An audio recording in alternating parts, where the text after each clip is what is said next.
usingeongoza hatua, mbona ungekwama? Najua uko umetoka, tunza picha yako.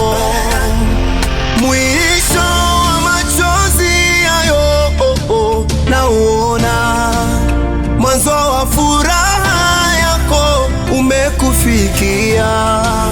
Mbona yale maombi nayo Bwana kasikia, kufunga kusali nako Bwana ameona.